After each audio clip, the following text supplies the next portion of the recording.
मेरी बिटिया गार्गी ने पूछा कि पापा,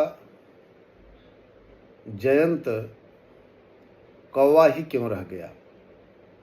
क्या वह कभी कौवे की सांप से मुक्त हो पाएगा? हमने कहा, बेटा जानती हो कि जयंत देवराज इंद्र का बेटा था और भगवान की शक्ति की परीक्षा के लिए उसने अपने दिव्य रूप को तज करके कौवे का रूप धारण किया और रूप धारण करके माता सीता के श्री चरणों में चोंच मारी। उसके चोंच मारने से माँ के चरणों से कुछ खून निकला। इस पर भगवान क्रुद्ध हो गए और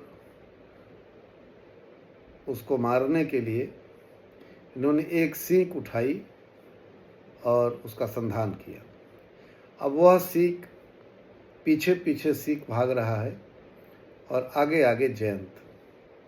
और जयंत, हमने बताया कि तीनों लोग सबके पास गया, यानी कि अपने पिता इंद्र के पास भी गया कि बचा लो, मेरे प्राण की रक्षा करो। नारद जी के पास गया, भगवान शंकर के पास गया, जहाँ जहाँ गया वह हर जगह से वह ठोकर खाया। अंततः उसको वह पुनः लौट करके भगवान की शरण में आया और त्राहिमाम करके उनके चरणों में गिर पड़ा और वह शरणागत हो गया। अब प्रभु श्री राम करुणा निधान है। इतने बड़े अपराध को, जहाँ पर उसको मृत्युदंड मिलना चाहिए था, भगवान ने जयंत को उसी सीख से केवल एक आंख फोड़ करके और यथास्थिति उसी रूप में उसको छोड़ दिया। ब्रह्मवैवर्त पुराण में ऐसा मिलता है कि कलयुग के अंत में जयंत भगवान के स्मरण से, भगवान के नाम लेने से वह शाप से मुक्त हो जाएगा और अपने दिव्य रूप में वह पुनः आ जाएगा। गोस्वामी जी ने